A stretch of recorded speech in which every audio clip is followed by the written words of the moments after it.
시간 동안에 시장 상황은 역대 그러니까 대통령 그러니까 우리가 이제 계속 제가 이제 흐름이라는 거를 얘기를 하잖아요. 흐름을 얘기를 하는데 대선 자 이번에 우리가 이제 세션이 한 4년 차에 접어드는데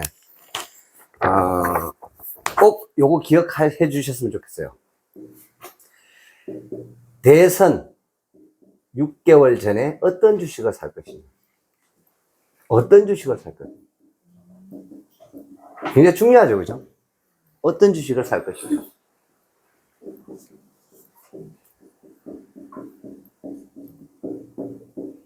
참 중요합니다. 그리고 제가 트럼프가 대통령이 되고 난 다음에 제가 분명히 말씀을 드렸어요. 5,000포인트가 간다. 기억나시나요? 작년 11월 달에 제가 5,000포인트를 우리 증시가 가게 될 것이다. 근데, 이제 뭐라 그러나, 이렇게 관세 정책을 쓰게 되면, 지금까지, 여러분도 아시다시피 S&P 500 지수와 나스닥 지수가 거의 5년을 계속 상승을 합니다. 그러면 사실은 우리가 결국에는 못 버티고 우리 경제가 못 버텨서 강달러가, 그래서 원화 환율이 엄청나게 떨어지게 되다 보니까 1,400원, 1,500원 찍었죠, 그죠? 이렇게 하다가 내려왔다라는 거죠. 지금 1,370원대로 된다라는 거죠. 많은 사람들이, 이런 이제 어떻게 보면은 대통령이 운도 좀 따라줘야 돼. 시대 흐름하고 이런 어떤 부분들이. 1,340원까지 갔다가 오늘 뭐 70원 이 정도 이렇게 되다 보니까 이제 강달러가 어떻게 됐습니까, 지금? 약달러가 됐죠. 왜 약달러가 되나요?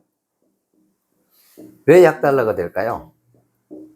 트럼프의 관세 정책으로 인해서 미국의 경기가 지금 좋아지고 있나요? 아니면 나빠지고 있나요? 나빠지고 있죠. 무슨 말인지 이해되시죠? 그리고 뭐 인플레다, 디플레다 여러 가지 얘기들이 설랑설레가 왔다 갔다 합니다. 그러면서 약달러의 어떤 이런 부분들로 가게 되니까 다 상대적으로 우리는 원화 가격이 떨어지게 되니까 또 원화 약세가 되는 거죠, 그죠? 이렇게 되다 보니까 결국 이렇죠. 똑같은 1달러를 가지고 1,400원에 살래 아니면 1,300원에 살래 이래 생각만 해보십시오. 똑같은 우리나라 주식이에요. 이해되세요? 그러면은 당연히 증시가 올라갈까요, 안 올라갈까요? 올라갈 수밖에 없잖아요. 생각만 해보세요. 이게 핵심입니다. 제가 2주 전에, 그러니까 그 주에 2월 6일 날 그 전주에 그때 뭐 이렇게 뭐 5,000p 랠리 뭐 3,000포인트가 눈앞이다 어떻고 저떻고 하면서 뭐 신정부에 대한 기대감으로 뭐 이렇게 정책에 대한 여러 가지 기대감 어떻고 저떻고 이게 아닙니다. 여러분들은 그런 어떤 부분들이 아니고 이게 원화 환율 하는 게 굉장히 중요합니다. 예를 들어서 우리나라의 주식 한 주를 산다, 어느 외국인이. 그런데 1달러를 가지고 한번 보십시오. 이 한 주식의 이 가치는 달러로 표시되는 거예요, 원화로 표시되는 거예요? 이 한 주 가격은 우리나라 원화로 표시되는 가격이잖아요. 예를 들어서 삼성전자 주식이 5만 몇천원이다 하는 말은 원화로 표시되는 금액 아닙니까? 그 1달러를 가지고 무슨 말인지 이해되죠? 1,400원에 살래, 1,300원에 살래? 그럼 바보 아니면 1,300원에 사지 않겠습니까? 그럼 돈 들어와요, 안 들어와요? 들어오잖아요. 무슨 말인지 이해되죠? 계속 팔고 나가든, 그러니까 달러가 더 비싸고 금리가 미국이 높았어요, 우리가 높았어요? 미국이 훨씬 더 높은 데다가 거기다가 강달러까지 되니까 돈이 어디로 가요? 우리나라 돈이 자꾸 미국으로 갈 수밖에 없겠죠. 그렇게 됐던 상황이었습니다. 이게 무슨 뭐 대통령의 어떤 정책이라든가 뭐 공약이라든가 전혀 상관이 없다. 가장 핵심적인 부분은 바로 이 부분이다. 그래서 이 뉴스가 언급이 또 됐습니다. 그 다음 주에 이번 주죠. 이번 주에 이제 3박자 랠리가 시작이 됐다 해서, 그래서 이제 이런 얘기들이 나오는데, 그러면은 이번에 이제 한번 보시죠. 그리고 이제 곧 머지않아서 지금 이제 우크라이나하고 러시아하고 전쟁이 이제는요 영구 전쟁이 되어버렸고요. 이게 무조건 이게 대리 전쟁이 아주 명명백백해져 버렸습니다. 무슨 영구 전쟁이냐? 제가 이거 한번 좀 전쟁에 대한 어떤 예를 들자면 지금까지 군비 증강이라 하는, 그래서 이번 이 우러 전쟁이 끝나고 나면 세상이 많이 바뀔 겁니다. 예를 들어 4천억짜리를 또는 뭐 1조 5천억짜리 조기 경보기를 얼마짜리? 70만 원짜리 드론으로 박살냈다는 거예요. 무슨 말인지 이해되시죠? 그러니까 이게 위장된 트럭에다가 뭐 500대 600대를 실어 가지고 드론을 그렇게 거기서 바로 띄우는 거죠. 그 트럭이 수천 킬로 들어가는 거예요. 그러니까 이게 전후방이 따로 없는 거야. 자, 핵은 못 쓰는데. 그러다 보니까 이 우러 전쟁에서 가장 큰 수혜국이 누굴까요? 이걸로 지금 우리가 버티고 있습니다. 우리가 가장 큰 수혜주입니다. 그러니까 우리 한국의 어떤 입장이 뭐냐 하면 전쟁 수혜국이고요. 또 있습니다. 전기차 수혜국입니다. 전기 수혜국이죠. 이 말이 맞습니다. 왜요? 우리가 이미 그 전에 지금 이제 중국이 엄청난 이제 그 물량 공세로 해가지고 지금 이제 드디어 이제 바이두 그 전기차가 22%, 뭐 30%까지 할인한다고 그래요. 그러면 이제 현대자동차나 그다음에 기아나 뭐 대우나 할 것도 다른 벤츠 같은 것도 마찬가지입니다. 전기차 가격이 내려올까요, 안 내려올까요? 예, 무조건 내려올 수밖에 없습니다. 제가 분명히 말씀을 드렸죠. 시장에서 가격을 이기는 수급은 없습니다. 수요와 공급에서 가격이 결정되는 것은 정상적인 시장 상황일 때 결정되는 것은 맞습니다. 그러나 가격 자체를 낮추는 거예요. 이게 어떻게 가능하냐라는 거죠. 간단합니다. 생산 원가에 정부 보조금이 들어갔다는 거예요.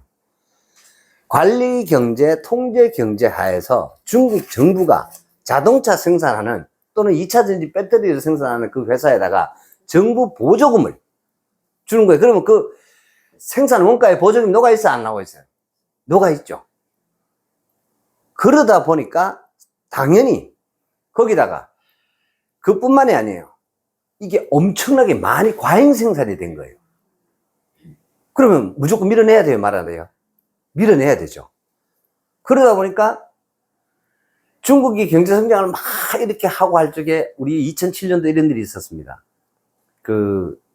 뭐라 그러죠? 맨홀 도둑놈이 막 있었거든요. 기억나시나요? 그때 철이 없어가지고요.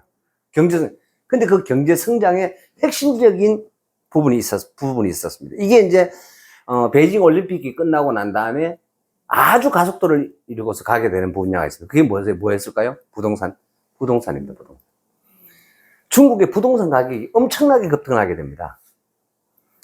그리고 상해 지수는 66,000포인트 가격이 지금 이제 3,500포인트야.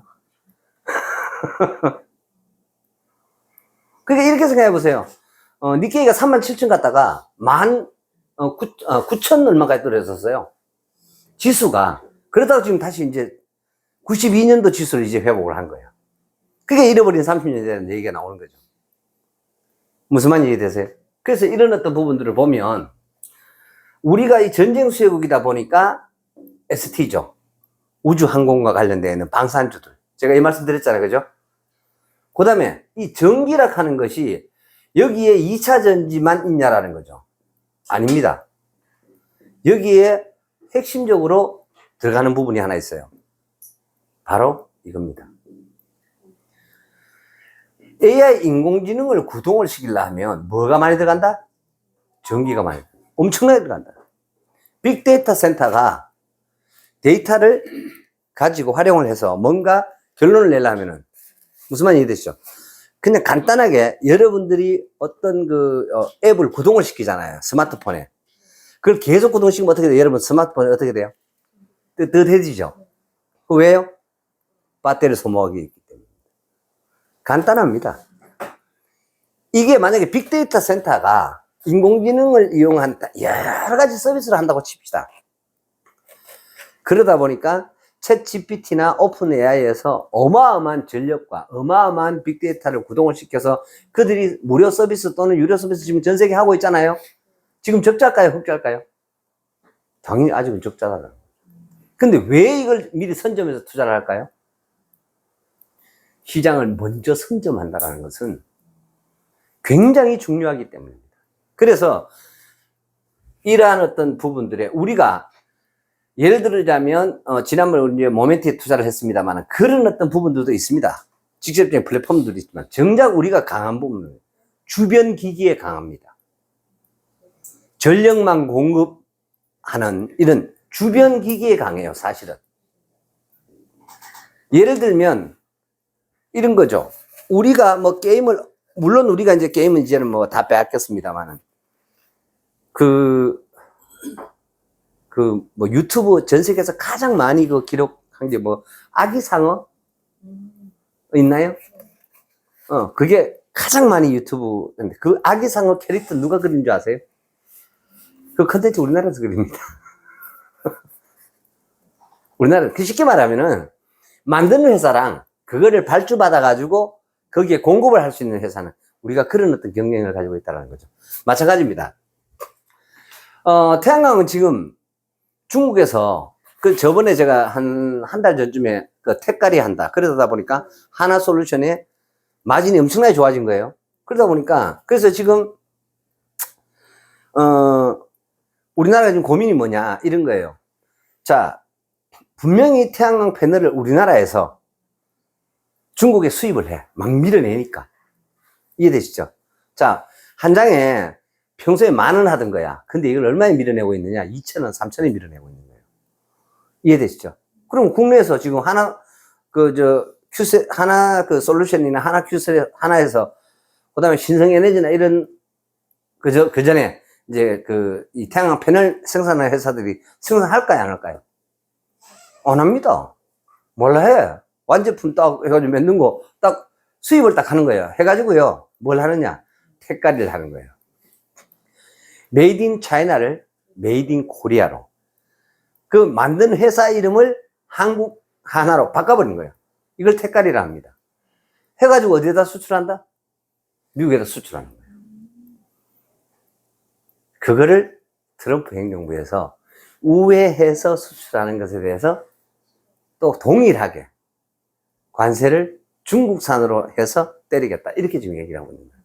그럼 우리 경제는 어떻게 될까요?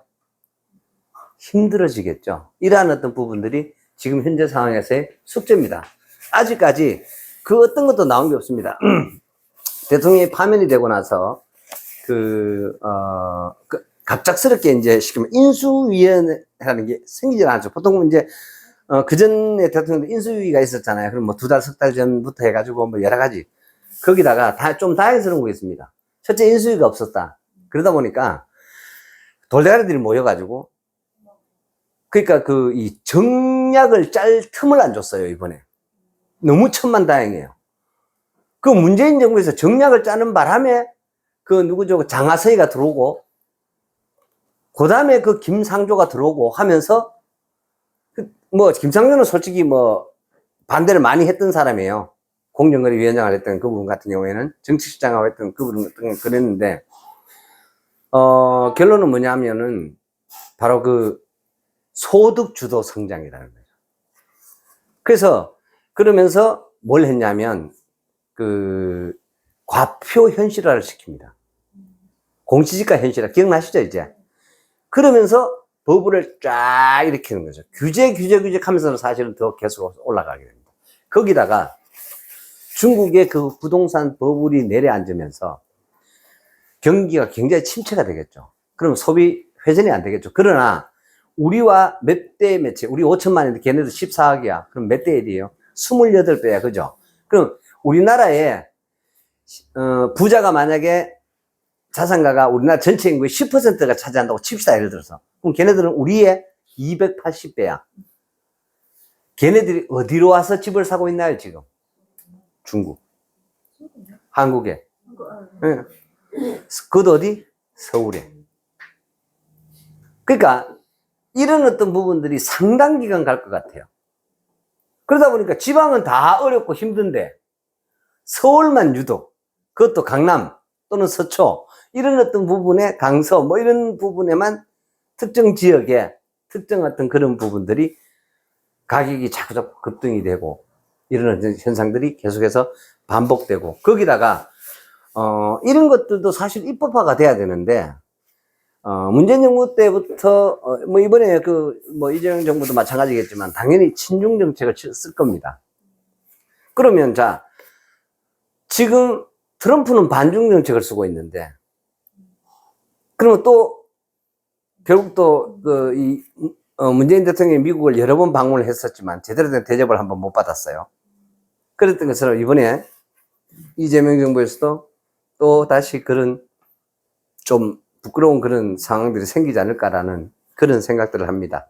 그래서 왜 그러냐면 이 친중 정책을 쓰게 되면 근데 저는 그렇게 생각을 합니다. 아까 제가 서두에 그 말씀 드렸죠. 수요와 공급 중요하지만 가격보다 중요한 거 없다. 근데 이놈이 중국에 붙든 미국에 붙든 간에 국가 경제를 부흥시키는 놈이 장땡입니다. 맞죠? 맞잖아요. 저는 항상 그런 부분에서 결국에는 그냥 사탕 발림 말고 궁극적으로 우리가 고 박정희 대통령을 모은 국민들 아고 어른이고 하고 보지도 못한 사람들까지도 기억하는 이유가 뭘까요? 바로 그런 부분이죠. 먹고 사는 문제를 사실은 완전히 해결했잖아요. 그리고 또 이번에 또 알게 된 부분들이 있습니다. 불과 한 2주 정도밖에 안 됐지만 대통령이 뭐 이렇게 다른 사람이 바뀐다고 해서 별 문제 없네? 라고 지금 국민들은 느끼고 있어요. 왠 줄 아세요? 코스피가 막 가고 있거든.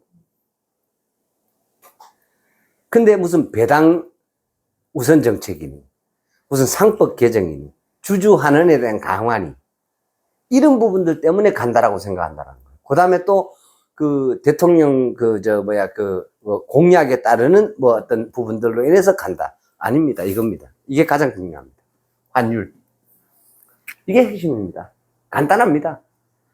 큰 틀의 큰 흐름은 어떤 우리나라가 예를 들어서 세계 경제에 우리나라의 정책이 어떻게 변화가 되고 어떤 정부가 들어온다고 해서 세계 경제 흐름이 바뀌어요, 안 바뀌어요? 안 바뀝니다, 여러분. 전혀 안 바뀝니다. 세계 12부가 가치를 창출시키는 기업 10대 강국이라는 것은 맞습니다. 그러나 1, 2위와 10대의 차이점은 엄청난 거죠. 그렇게 하기 때문에 그래서 그런 어떤 부분들을 우리가 생각해 볼 필요성이 있습니다. 그래서 지금까지 역대 대통령 10번 중에 대선 후에 신정부 때 9번 8에서 9번 정도가 어떻게 랠리를 이어갔다라는 겁니다. 근데 이번 정부 같은 경우에는 전혀 인수위도 없었고요. 대책도 준비도 전혀 없었어요. 맞죠? 그러다 보니까 다행스러운 것은 쉽게 말하면 가신들이 다 죽어붙어 아니면 구속됐거나 이게 어떻게 보면은 장점일 수 있습니다. 가신이 없다 사실은. 여러분들도 잘 아시다시피 뭐 정청래가 가신일까요? 그건 아니죠, 그죠? 그래서 사실은 가신이 없는 그런 대통령이 됐어요. 그러다 보니까 어찌됐든지 간에 그래서 그런 얘기를 하더라고요. 주역에 보면은 극과 극은 동일한 거래요. 극선과 극악은 같은 거래요. 그래서 그런 생각도 이렇게 하면서 근데 어찌됐든 간에 말씀적으로 언급을 드리자면은 권력은 하나님으로부터 나온다 했습니다. 그러니까 그냥 우리는 감사하고 순종하면 안 되겠나 싶고 어찌됐든 간에 뭐라고요? 어찌됐든지 간에 제가 관심이 있고 제가 잘하는 부분은 이거밖에 없기 때문에 이 돈의 관점에서 지금 한 2주 동안 그리고 앞으로 했던 정부와 그런 어떤 부분 자 결국 이 우로 전쟁은 제가 아마 향후 1년 안에 아마 이 종지부가 찍어질 것 같아요. 1년 안 걸릴 것 같아요. 잘하면 올해 안에 끝날 수도 있을 것 같아요. 우로전쟁이. 우로전쟁이 끝나게 되면 그럼 예를 들자면 이런 거죠. 하나 에어로스페이스가 11,000원 했거든요. 하나 에어로스페이스가. 근데 5년 만에 얼마 됐을까요? 95만 원까지 갚았다. 물론 지금 가장 핫한 그룹이 어디예요? 전부 하나입니다. 하나그룹 주가 한번 들어가 보세요. 네, 그렇게 도는 거예요. 이게 흐름입니다. 지금 그 얘기를 하고자 하는 거예요. 삼성은요, 지금, 그러니까 뭐라 그러죠? 한 5년 넘었습니다. 이건희 그 회장님이 돌아가시기 전에 이미 그 신문인가로 돼 있고 뭐 5년, 6년 할 때부터 이미 삼성은 영 힘을 못 썼어요. 그런데 코로나 빵 터지죠. 그렇게 해서 원래 가지고 있던 삼성 바이오로직스로 유명을 하다가 결국엔 지금은 이제 영원한 2등이 돼버렸습니다. 누구에게? 엔비디아와 TSMC. 회복 못 합니다. 심지어는 단기 순이익으로 봤을 때 매출 말고요. 순이익으로 봤을 때 누구한테 역전을 당해버렸어? 국내에 있는 SK 하이닉스한테 역전을 당했어. 그래서 지금 가장 핫한 그룹이 누구냐 하면 이 하나입니다. 제가 한 2, 3년 전에 그 말씀 드렸을 것 같아요. 가계도를 가지고 분석을 해봤습니다. 3인자 분석을. 그때 제가 이 말씀 드렸어요. 하나그룹의 김승현 회장님의 아버지도 그런 아버지였고요. 이 아들이 동관이, 동국이 또 누구죠? 3명 있죠. 아들이 3명. 사실은 이 아들들이 이 혈기가 너무 지나치게 왕성해. 거기다가 좀 그러다 보니까 뭐 이렇게 조폭들한테 들맞기도 하고 술 먹으러 갔다가 싸움 붙어가지고 좀 이렇게 가오잡을 하다가 맞고 이렇게 하니까 김영에서 직접 가가지고 그냥 박살내고 난리가 났었죠. 그런 뉴스들이 상당 기간 전에 있었습니다. 제가 그런 모습들을 보면서 이 아버지의 모습을 봤습니다. 아, 이건 굉장히 중요하더라. 결국 그 아들들이 그런 울렁울렁한 시기들이 있었지만 지금은요, 그 아들 3명이 제대로 각자의 영역을 가지고 하나를 이끌어가고 있습니다. 하나 주식이, 작년까지만 해도 22,000원? 지금 9만 합니다. 그러니까 이 무슨 얘기냐. 그리고 발 빠르게, 누굽니까? 맏아들 김동관이가 트럼프 대통령의 취임, 이 축하연에 소리 소문을 초대를 받죠. 그때부터 하나가 날아가기 시작합니다. 그때부터. 그러면서 지도 새도 모르게, 미국이 조선소를 인수를 한 거예요. 하나가. 그러면서, 그러니까 이런 것들을 한번 보면, 그렇게 하면서, K9 자주포. 이게 또, 이 우러 전쟁에 되고, 또, 그 다음 또 누가 터졌어요? 인도하고, 아프가니스탄도 붙었잖아요. 이제 또 휴지 좀 됐잖아요. 이런 그 다음 또 누가 붙었어요? 하마스하고 이스라엘이 붙었죠. 이런 전쟁들이 연달아 일어나면서 우리나라의 방산 경쟁력이 굉장히 부각이 되게 됩니다. 그리고 현대로템. 제가 마지막에 올려드린 거 보면, 근데 그렇게라도 해야 되나 생각을 하지만은 그렇게도 해야 된다. 왜? 국가에 일단 리스크를 줄여야 되기 때문에. 마침내 KAI 한국항공우주가 KF-21 개발을 하는데, 원래 분담금이 1조 4천억이었어요. 인도네시아한테. 근데 기술 덜 받아갈게. 도둑기 갈락하다가 들통나버렸잖아요. 그러다 보니 기술 덜 받아갈게. 이제 겨우 2026년까지 6천억을 납부를 한대요. 그렇게 해서 적극적으로 함정부터 시작해서 이제 프랑스 라팔에 붙었다가, 라팔이 이번에 아프가니스탄하고 인도하고 전쟁에서 박살이 나버려요. J-10인가 하는 중국산 전투기에게 아주 그냥 2대가 추락을 하게 되죠. 그러면서 라팔에 완전 완전 얼굴이 좀 이렇게 거슬리게 돼버렸죠. 그런 부분들이, 어떻게 보면은, 그러니까 이게 그렇게 인도네시아에게 다양한 구애들을 해왔지만 말을 안 들어먹었어요. 그런데 라팔이 딱 떨어지자 바로 변심이 딱 돼가지고요. 오늘 최종 협의가 끝났다는 뉴스가 났길래 제가 올려드렸습니다. 자, 이렇게 되면서 KAI가 약 7년 만에 2만 원대까지 떨어졌던 게 이제 드디어 또 10만 원대로 가고 있습니다. 그 다음에 또 이번에 이제 이재명 정부에서는 예를 들어서 지나치게 문재인 정부처럼 태양광에 대한 같은 그런 부분 할 수 있을까요? 그렇게 못해요. 이제는 시장 어떤 그 흐름대로 안 따라갈 수가 없어요. 그 다음에 원전 막을 수 있을까요? 없을까요? 이제 못 막는 거예요. 원전 절대 못 막아요. 울진 쪽에 사시는 분들 좋으실 것 같아요. 땅값 꽤나 오를 것 같아요. 거기다가 울진 밑에 영덕에 원전 오라고 지금 난리도 아니랍니다. 원전 오라고.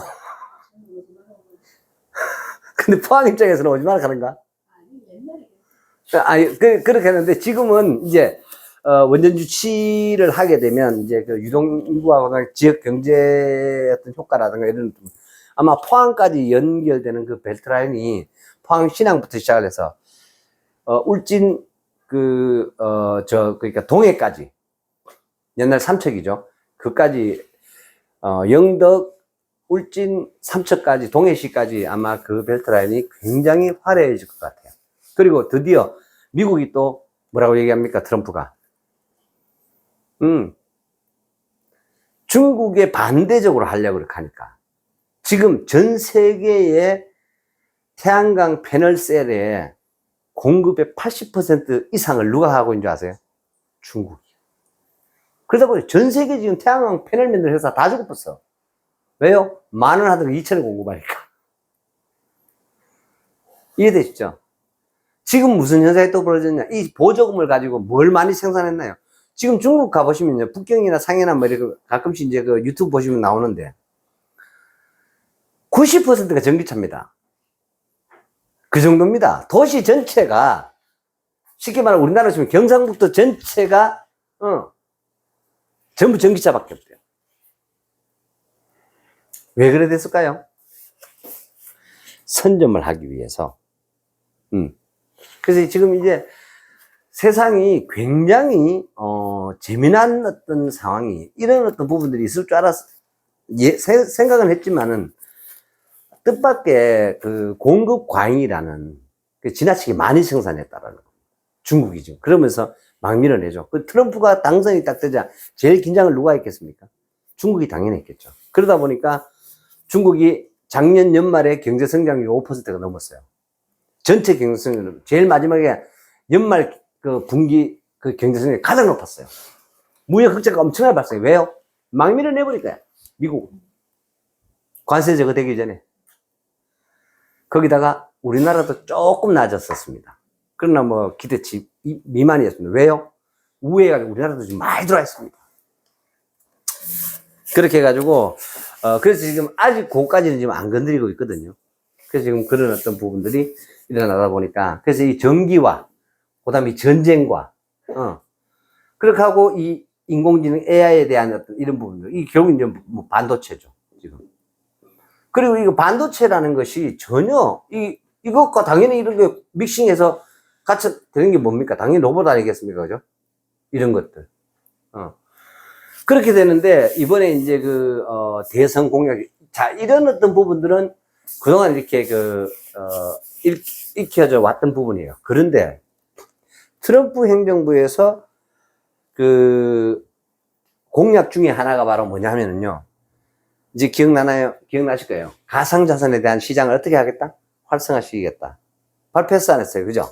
근데 지금 이번에 이것과 맥락을 지금 같이 해가지고 이재명이도 가상자산 관리법에 대한 어떤 그런 입법과 입안을 발의를 이미 했고요. 그리고 심지어는 그러다 보니까 스테이블 코인에 대한 두 번째 스테이블 코인 UCDC라는 것이 미국에서 상장을 하게 됩니다. 그걸 발행하는 회사의 주가는 뭐 더블 이상을 그냥 가버리고 최고 뭐 당일날 더블 갔다가 뭐 지금 한 300% 뛰었대요. 그런 어떤 상황으로 가다 보니까 우리나라도 이제 그런 어떤 부분들, 스테이블 코인에 제일 가까이 가 있는 대기업이 누굴까요? 가이아라 해서 네이버랑 카카오랑 합작해서 만든 코인이 있습니다. 이 두 기업이 지급 보증을 하고 예를 들어서 스테이블 코인을 발행을 한다면 가능성이 있을까요, 없을까요? 있겠죠, 우리나라 시장에서는. 그죠? 이해되시죠? 물론 한국은행도 스테이블 코인을 발행할 수 있습니다. 그렇지만 일반 기업이, 그래서 이런 그렇게 된다고 치면, 예를 들어서 그렇게 된다고 쳤을 때는 이제 정말로 제가 돈 넣는 집 27강에 언급된 것처럼 이제 전 세계적으로 이게 도미노처럼 이제 번져가기 시작을 합니다. 그래서 우리가 흔히 말하는 전체 통화량, M2라고 하는데 그 전체 통화량의 저는요, 한 25에서 30% 정도를 가상자산이 차지할 것이다. 저는 확신을 가지고 있습니다. 어제도 제가 얘기를 하다가 뭐 그런 얘기를 이렇게 했는데, 제가 그 비트코인도 반드시 간다 했죠. 그런 것들도 한번 생각을 한번 해보시죠. 이 큰 틀을 가지고 생각을 해보면, 그래서 이번에는 놓쳤더라도 꼭, 그러면 자, 대선과 관련돼가 있는 이런 어떤 부분들, 자, 제일 사기 좋은 주식이 뭘까요? 대선 6개월 전에 반드시 사야 되는 게 있습니다. 열에 9번이 그랬다면. 그게 뭘까요? 지수가 올라가면 제일 좋은 회사가 어디야? 상식인데, 증권주입니다. 그랬었습니다. 여러분, 차트 한번 보십시오. 그리고 또 제가 언급한 주식이 있었죠. 가장 안전한 주식 제가 언급했죠. 그게 뭔지 아세요? S-오일이었죠. 그죠? 근데 S-오일이 5만원 타치를 살짝 했어요. 지금 64,000원이에요. 또 가는 거야, 이렇게. 얼마까지? 12만원까지. 여러분, 한번 그 연봉 차트를 보셔야 돼요. 월봉 보셔가지고 안 돼요. 보면 흐름을 그렇게 흘러가고 있습니다. 그래서 이런 거죠. 예를 들어서 만약에, 그러니까 이런 어떤 흐름만 제대로 알면은 이 돈이라 하는 것은 사실은 따지고 보면 참 쉬운 거예요. 무슨 얘기냐? 이런 거죠. 내가 만약에 10억이 있다라면 S-오일을 55,000원에 샀다 칩시다. 3년 지나면요, 이게 11만원 가요. 제가 이 말씀도 말씀을 드릴게요. 기름값은 앞으로 무조건 오른다, 안 오른다? 예, 100% 오릅니다. 100% 오릅니다. 반드시 오릅니다. 그리고 전고점을 뚫습니다. 157불인가 같았죠? 그보다 훨씬 더 갑니다. 300달러, 400달러 갑니다. 왜요? 세계적으로 부가가치가 늘어가면 늘어갈수록, 제가 말씀드렸잖아요. 에너지를 사용하는 그것보다 나머지 석유에서 나오는 것들이 굉장히 많다 했죠. 그렇게 하기 때문에 무조건 유가는 올라가게끔 되어 있습니다. 저는 금보다 훨씬 더 안전한 투자처라고 확신하고 있습니다. 자, 제가 이 말씀을 드리기 전에 제가 요것도 제가 언급을 드리고요. 그 다음에 제가 말씀드리고 싶은 이제 비트코인인데, 이 비트코인이 결국 상징하는 게 뭐예요? 가상자산을 대표하잖아요. 그죠? 맞죠? 요거는 2100만 개야. 이더리움은 무한대야. 채굴이. 이 말은 결국 발행 개수를 말하는 거예요. 그죠? 발행 개수. 자, 상식적으로 비트코인이 반드시 오를 수밖에 없는 이유를 제가 아주 간단히 설명을 드릴게요. 자, 지구인口몇 명이죠? 84억. 지금요. 그런데 84억 명이 한 개씩 가진다고 쳤을 때 2100만 개를 가지고 나눠보세요. 몇 개를 가질 수 있나요? 2100만 개밖에 없어. 이 중에서 400만 개는 잃어버렸어, 이미. 지갑, 주소 몰라.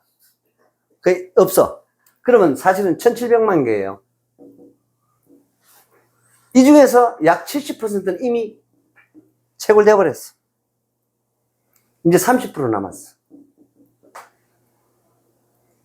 자, 그러면 84억 명의 인구가 가지려고 쳤을 때, 지금 30%밖에 안 남았어. 그러면 약 한, 2, 3, 6, 한 600만 개? 600만 개 안 됩니다. 제가 작년인가, 저작년에 왜 반감기 할 때 600만 개 안 되더라고요. 채굴할 개수가 420만 개가 그 정도밖에 안 돼요. 이거밖에 안 됩니다, 이제. 남았는 게. 근데 결국에는 84억이 각축을 벌여야 돼. 근데, 이렇게 되는 현재 시점을 쳤을 때 지금 이게 1.5억 하고 있는 거예요. 무슨 말인지 이해되시죠? 그런데, 전 세계인이 일으키는 부가가치는 얼마일까요? 그냥 평균 에버리지로 따지면 국민소득 따져보면 답 나오죠. 우리나라가 35,000불이야. 35,000불 곱하기 예를 들어서 1,400원 하면 얼마예요? 어느 정도 되나요?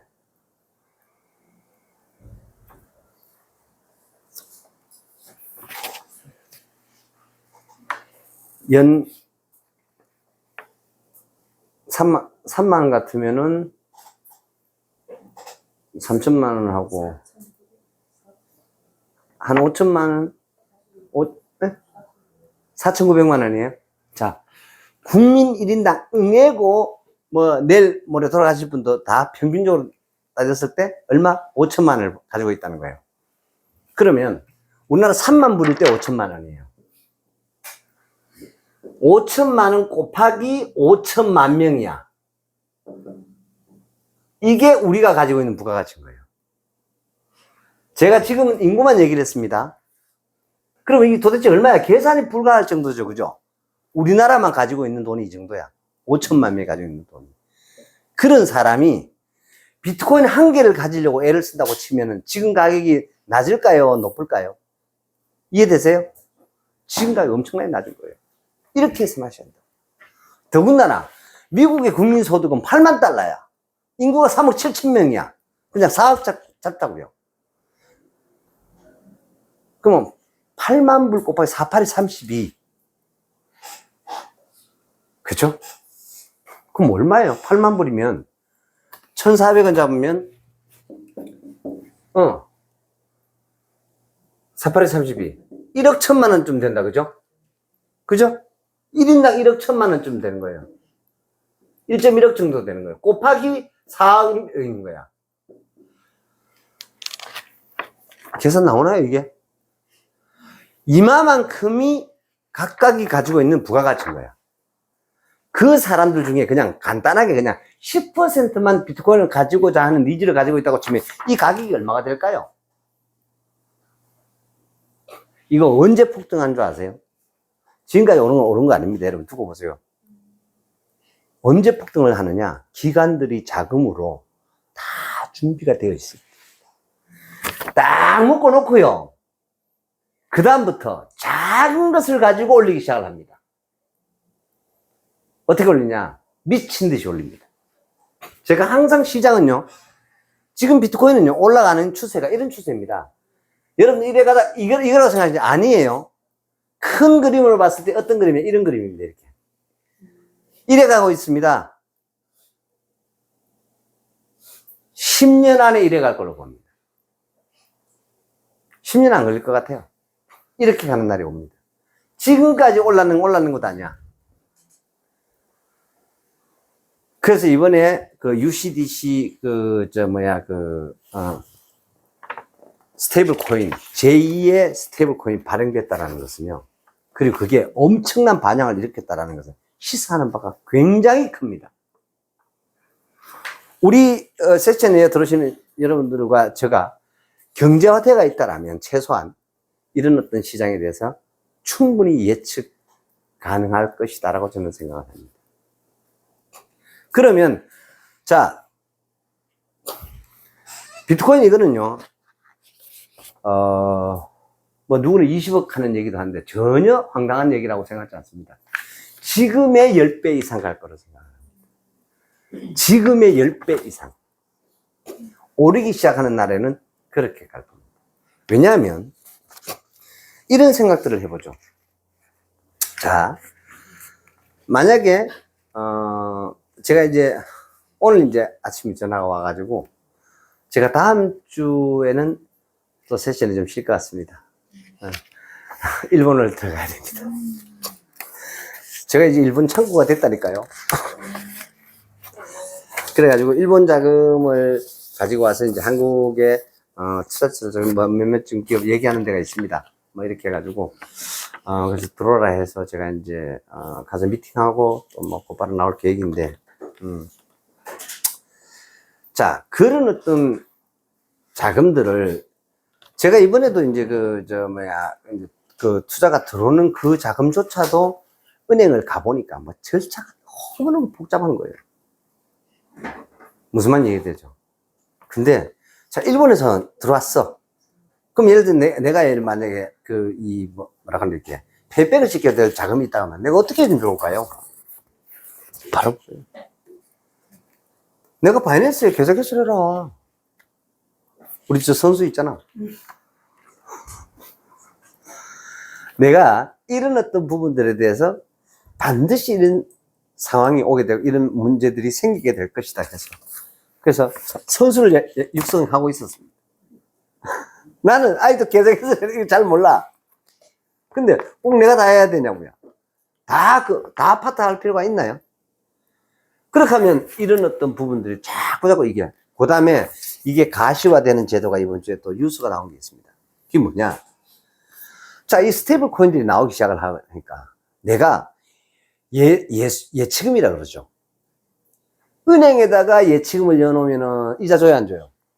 안 줘요. 근데요, 지금 우리나라 5대 거래소에다 예치금 넣어놓잖아요, 여러분. 예, 월 2%가 다 넘어요. 그럼 돈 어디 갖다 놓을래요? 그러면은 그 돈들이 어마어마하게 많아진다고 칩시다. 그럼 다양한 비즈니스를 하게 되겠죠. 부동산 개발 NFT부터 시작을 해서, 앞으로 PF가 제가 없어진다 말씀드렸죠. PF 대출, 아파트 개발할 적에 PF 대출 이런 건 없어집니다, 이거. 이런 제도 필요 없습니다, 이거. 그리고 제가 말씀드렸는데, 이번 파스는 이제 이 부동산 이게 끝났고요. 다음 파스에 재개발, 재건축요. 지금처럼 그래 안 합니다. 두고 보세요, 어떻게 되는가. 완전히 새로운 제도를 할 겁니다. 거기에 반드시 코인이 쓰일 겁니다.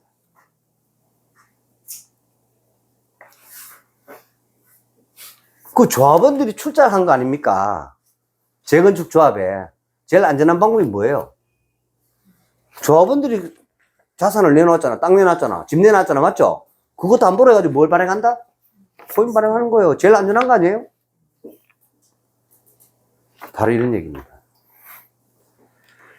금융 메커니즘이 굉장히 엄청난 방향으로 완전히 바뀌게 된다는 거죠. 그래서 벌써 그게 실행이 되고 있는 이런 것들을 자꾸 연습을 해보고 있는 거예요. 제가 그런 것들을 보는 거예요. 2%가 넘는 거예요.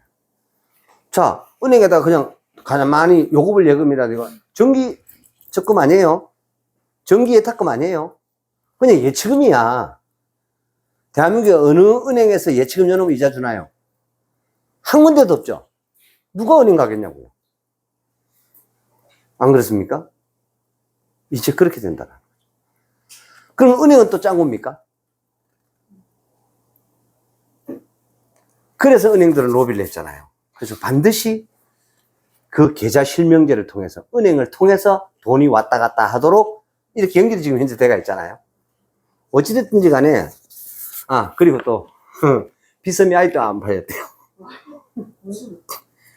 적격자가 찾기가 그렇게 어렵대요. 그것도 참, 그러니까 그게 그만큼 어렵대요. 돈 있다고 해서 무조건 살 수 있는 게 아니래요. 그 심사 여건에 맞아야 된대요. 그래서 내가 현대표 그러더라고. 매일 청규화 지붕을 100개 짓다가 무너졌다 하고 있습니다. 그래, 안 그러겠습니까? 그죠? 왜냐? 최소한 자격은 컨펌을 받았는 거야. 그렇게 해가지고. 그러니까 얼마나 안타깝고 애타겠습니까? 그죠? 하여튼 그런, 상황이라고 합니다. 어찌됐든 간에, 뭐, 이렇게 이재명이 대통령이 되듯이 어느 날 빠방 하고는 빵 터지는 날이 있을 것 같아요. 어찌됐든지 간에. 그래서 하여튼, 이거 이제 이렇게 생각을 해보니까 이해되시죠? 그러면 이 가격은요, 이게 안 올라갈 수가 없어요. 무조건 올라가게 돼 있어요. 그리고 또 있습니다. 예를 들어서, 내가 만약에, 자녀에게 내가 증여나 상속을 할 가능성이 있을 자산이 있다라고 치면 지금 뭘 사줘야 될까요? 비트코인 사줘야 돼요. 제가 20년 전에 삼성전자 주식을 사주라는 얘기를 강의를 했고요. 그게 존리가 들어와서 얘기를 또 하더라고요. 코로나 전에. 메리츠 자산을. 제가 20년 넘게 전에 그 강의를 했었거든요. 자녀 교육보험 넣지 마라. 제가 보험에서 했으면 했던 얘기입니다. 그 다음에 그 자녀에게, 적립식으로 만기 없는 변형유 입으셔 20년 동안. 매달 20만씩 한번 넣어봐라. 어떻게 되는가. 그때 제가 그 미국의 한 사례를 제가 언급을 했었는데요. 원금의 850배 수익이 납니다. 원금의 850배. 근데 우리나라 사람들은요, VL 변형 유리버시라고 하는 그 플랜이 만기 없다 그렇게 하니까 이런 플랜이 어디 있냐고 이렇게 얘기해요. 왜? 금융후진국이니까. 금융문맹인들이니까. 반드시 만기 없어야 돼요. 만기 있으면 누가 좋아? 보험회사 하면 좋은 거죠. 맞잖아요. 청산하는 뭐 받아? 수수료 받잖아요. 만기 없는 게 좋은 겁니다. 그래서 중도 해지에 대한 수수료들을 자기네들이 또 받아내기 때문에. 근데 투자자 입장에서는 만기 없는 게 무조건 유리합니다. 그래서 아무튼 그런 어떤 부분들을 제가 굉장히 강하게 언급을 했던 적이 있었습니다. 하여튼 이러저러한 뉴스들이 이번 주에 지난 2주 동안에 그렇게 해서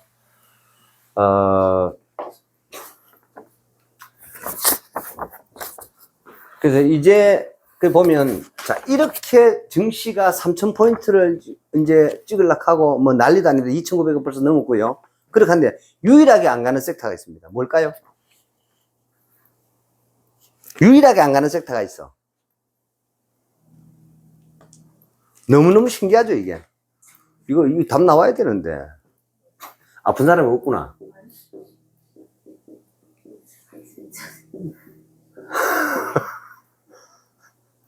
코로나 때는요, 이게 난리도 아니었었어요. 맞죠?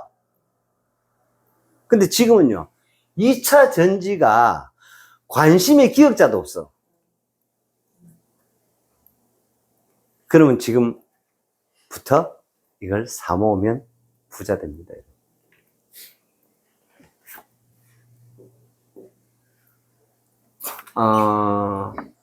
포스코 퓨처엠이 유상증자가 끝나고 나면 반드시 10만 원 미만으로 떨어질 겁니다. 신랑을 팔든 집을 팔든 마누라를 팔든 사두시기 바랍니다.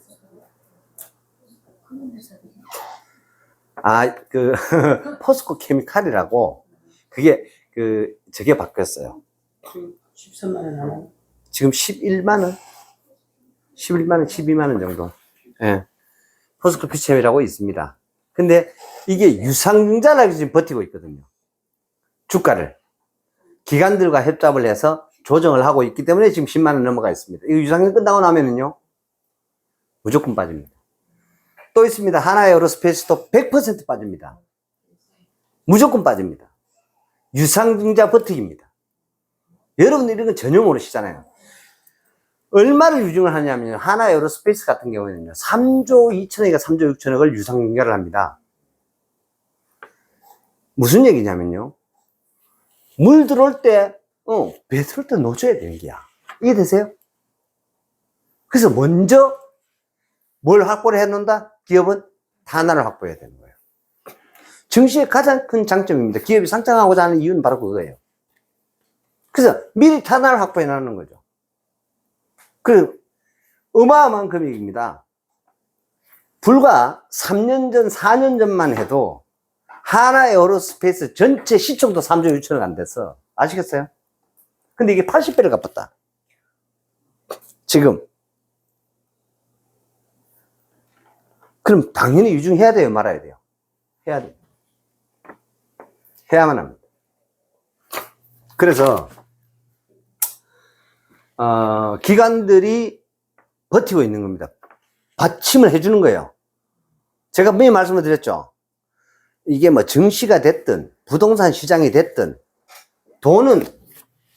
이 돈은요 반드시 세력이 있습니다. 저는요 안 들켰으니까 그렇죠. 이재명이가 이번에 대통령이 될 수 있을 때 핵심적인 원천은 뭐다? 돈이었습니다, 여러분. 이재명 대선의 핵심적인 요소는 돈이었습니다. 트럼프가 대통령이 된 핵심적인 요소가 뭐라고요?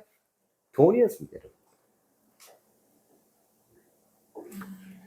죄가 무려 5개나 되고 재판이 진행되는 게 5개나 되고요. 한두 가지 걸리지 않았는데 어떻게 전부 다 미친 듯이 그렇게 했을까요? 무려 사라진 돈이 1조 5천억이 넘어요. 그 대장동을 개발해서 그 돈도 다 어디 갔을까요? 다 비긴 거예요. 다. 강구에 해서 대통령 하려고 1조 5천억 풀을 비긴 거예요. 하여튼 한 6놈 죽어보고.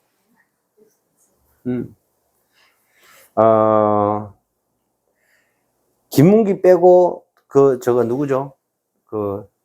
유동규 빼고 나머지 죽은 사람들 가족들은 최소한 보상은 다 받을 겁니다. 어떤 형태로든지 간에. 여러분, 보상하는 거요 너무너무 쉬워요. 그게 세상인 것 같아요. 예를 들어서 각 지역마다 아주 유명한 공원들이 있죠. 거기에 조그마한 박스 해가지고 왜 커피 파는 집 있죠. 그런 거 하나만 딱 20년 할 수 있도록 그냥 하나 해주면은요 4인 가족 자자손손이 한 20년 30년 먹고 살아요. 왜? 그 집 말고 허가를 안 해줘. 이해되세요? 네. 그 집 말고는 다 처벌시켜버리는 거야. 예를 들자면은 포항에 손 이렇게 돼 있는 거 어디에요? 호미곶. 예. 호미곶에 만약에 커피 파는 집을 영일군에서 포항시에서 거기 한 집만 딱 허가를 딱 해주는 거야. 이해되시죠? 간단해. 근데 그 사람을 누가 이번에 죽은 사람 그 유명인과 그 자녀들을 거기에 그거 하나 딱 차려주는 거예요. 끝. 조용하게. 부정할 수가 없어요. 이게 자본주의의 장점도 되지만 단점도 된다라는 겁니다. 그래서 제가 돈 말고 아는 것이 없게 됐습니다. 이 돈을 들어가 봤더니 여기 인생도 알 수 있고요. 사이클도 알 수 있었고요. 다 알 수 있었습니다. 답이 이 안에 다 있더라고. 이거 알면 다 알아. 그래서 제가 이렇게 정의를 했습니다. 지구가 왜 둥근지 아냐? 돈으로 돌아가기 때문이다. 이렇게 정의를 했습니다, 제가. 그래서, 근데 이런 게 있습니다. 내가 돈의 주체가 돼야 되는데, 내가 돈의 노예가 된다라는 거죠. 이게 이제 문제인 거예요. 이런 거예요. 내가 예를 들어서 알긴 알았는데 내 환경과 내 어떤 이 타임 스케줄과 안 맞아서, 사이클과 안 맞아서 내가 그 뻔히 알고도 그 주식을 못 샀어. 뭐 어때? 다음에 사면 되지. 오늘 죽었나요? 안 그런가요? 다음에 대통령 선수 5년 뒤에 또 없어? 이해되시죠? 다음에 하면 돼. 그래서 낭망하지 마십시오, 항상. 안타까워도 하지 마십시오. 다음에 또 옵니다. 기회는요, 항상 옵니다. 그렇게 하기 때문에 이 노예되지 마세요. 안타까워하지 마세요.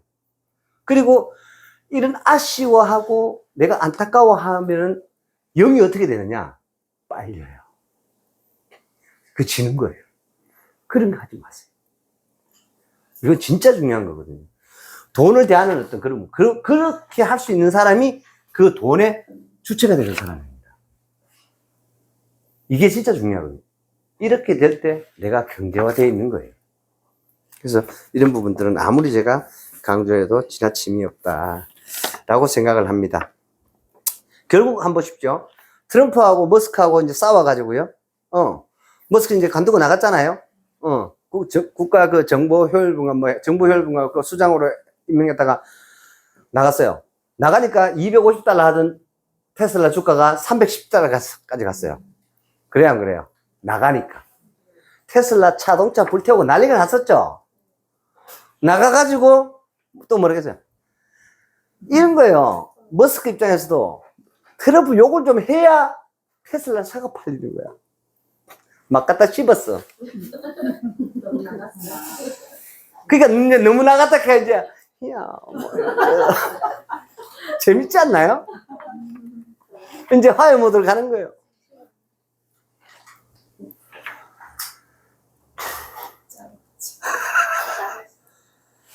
그렇게 해가지고, 결국 그런 거예요.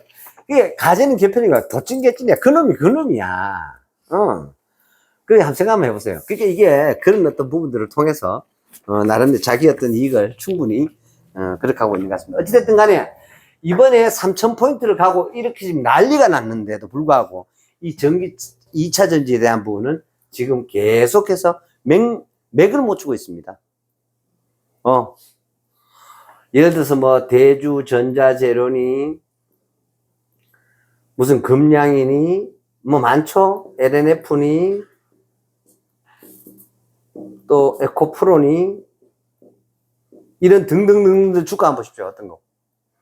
거의 지금 한 10분의 1 수준까지 막, 질질질, 고점들이 그쯤 내려와 있습니다. 그런데, 중요한 거.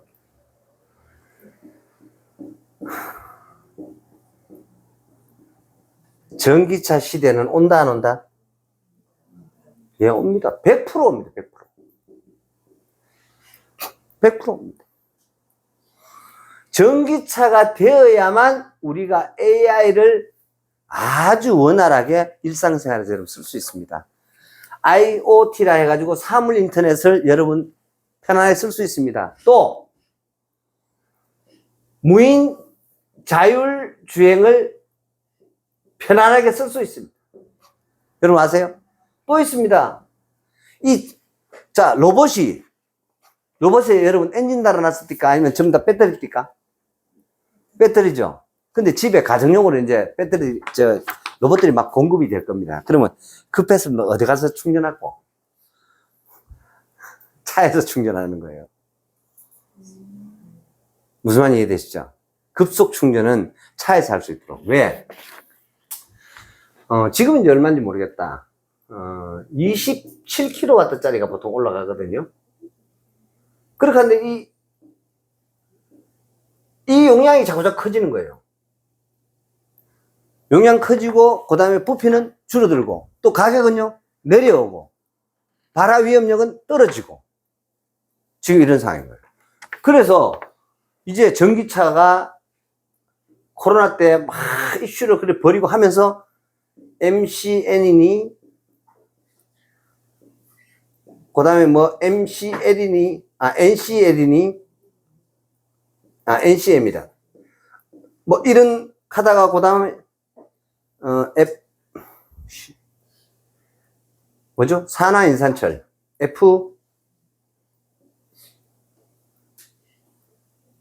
산화인산철인데, 결국, 중국이 히토를 가장 많이 가지고 있는데, 제조를 딱 해봤더니, 이거 폭발 위험 보안만 좀 하니까, 이것보다 훨씬 더 어떻게 해요? 가격이 싸더라는 거야. 그러다 보니까 이 산화인산철을 그래도 폭발 위험 없는 거 LG화학에서 고집 부렸어. 삼성 SDI 고집 부렸어. 뭐요? 지금요 산화인산철 다 하겠다 하잖아. 에코프로 LNF 다 고집 부렸어. 하겠다 하잖아. 왜요? 가격에 장사했기 때문입니다. 가격에 장사했기 때문에. 그렇게 하다 보니까 그래서 제가 그 말씀 드렸잖아요. 전기차는 비쌀 이유가 사실은 전혀 없어요. 제가 신기술에 대한 어떤 우리 지구 인류 전체 84억이 전혀 가보지 않은 길을 가다 보니까 너무 비싼 거예요, 이게. 저는 자동차 회사에 10년 이상 근무를 했었고 또 가수들 한 7년쯤 했단 말이죠. 근데 이 전기차는요, 배터리하고 모다 말고는 솔직히 말해서 없어요. 여러분 여러분 핸들 며칠 만에 바꿔요? 안 바꾸죠? 폐차할 때까지. 이해되시죠? 핸들 안 바꿔요. 핸들 바꾼 차 봤어요. 폐차할 때까지 안 바꿔요. 발통 바꿨습니까? 타이어는 바꿔도 발통은 안 바꿔요. 그만큼 내구성이 뛰어납니다. 근데 뭐가 에러가 나서 차를 폐차를 시키거나 엔진입니다. 맞잖아요. 그 엔진을 컨트롤하는 여러 가지 많아요. 전장품이라 그럽니다. 예를 들어서 뭐 셀모다라든가. 자, 전기차에 셀모다 필요해요? 안 필요합니다, 여러분. 전기만 탁 열으면 뭐가 돌아간다? 모다가 왕 돌아가. 그럼 셀모다가 왜 필요하냐고요? 제네레이터 필요해, 안 해요? 필요 없어. 제네레이터 왜 필요해? 충전 방전할 일이 없는데. 쉽게 말하면은 완전히 차이가 나는 거예요. 기존의 자동차 메커니즘, 그러다 보니까 없어야 될 것들이 너무 많은 거예요, 여러분. 전기차에 기름통 필요해요? 기름통? 안 필요하잖아요. 근데 가격이 왜 이렇게 비싸냐고요? 이게 문제가 있는 거예요. 그래서 제가 이거는 너무 비싸다. 근데 이걸 누가 이렇게 만들었냐 이 말이지. 그게 바로 머스크가 만든 겁니다. 일론 머스크가 전기차 최초로 만드는 전기차가 스포츠카입니다, 여러분. 한 대당 가격이 얼마인 줄 아세요? 1억 5천만 원 했습니다. 3천 대밖에 안 팔았어요. 히트를 친 걸 경험을 한 거예요. 그래서 고가 정책으로 간 겁니다. 그래서 처음에 테슬라가 얼마나 비쌌나요? 근데 지금 그게 지금은요, 사람들이 심리 속에 테슬라 가격은 곧 나의 프라이드다 이래 된 거예요. 그래서 뭐 Y 시리즈 사니, 뭐 S 시리즈 사니, 뭐 이런 얘기를 하는 거예요. 그죠? 그러다 보니까 이 미친놈이 잘 노는 거 보고 현대자동차 입장에서 어때요? 기가 막히는 거예요. 야, 이거 봐라. 3천만 원도 안 하면 저거 충분히 만드는데. 저 새끼는 거의 9천만 원을 받는 거야. 그렇게 하니까 저거보다 조금 낮추자. 그래서 3천만 원 만들어가지고 8천만 원 지금 팔고 있는 거예요. 현대자동차가. 누구나 다 이걸 내부는 아는 거예요. 3천만 원짜리 차 지금 8천만 원 팔고 있는 거예요. 그게 전기차예요. 그래서 제가 그 말씀 드렸잖아요. 이 3천만 원 이상 가는 차가 필요가 없다. 그렇게 하다 보니까 전기차 요런 어떤 부분들을 그 틈새를 타고 뭐가 지금 들어가느냐? 하이브리드가 지금 들어오고요. 그런 얘기가 지금 나오고 있고. 그렇게 하고 여기에 이제 옵션으로 뭐가 들어갈 거냐? 그 옵션으로 들어갈 소프트웨어 서비스가 지금 생긴 거예요. 그게 뭔지 아세요, 여러분? 그게 AI입니다. 그게 AI입니다, 여러분. 그 다음에, 그 다음 단계로 지금 생각하는 부분이 이제 UAM입니다. 그 여기에다가 번뜩이는 정경왕 회장의 손자는요, 또 그 할아버지의 영역을 이어받아서, 3인자를 이어받아서, 이 아는 뭐를 딱 생각을 했다? 세계 최초로 수소차를 생각하더라는 거예요. 그래서 액티언, 열대인가 독일에 수출했잖아요. 한 번 충전으로 2,000km 가버려. 그렇게 하면서, 원래 그래요. 시장에 먼저 뛰어드는 사람들은 누가 가격을 결정해요? 먼저 뛰어든 놈이 결정하는 거예요. 그렇게 하기 때문에 그런 부분에 시대에 노리게는 안 되는 게 좋다라는 것을 제가 또 말씀을 드립니다. 어쩌다 보니까 우리가 이렇게 격변의 시대를 살게 되었습니다. 그래서 잠시 쉬었다가 저도 땀이 뭐 왜 이렇게 많이 나나 오늘. 바깥에 비 오는데.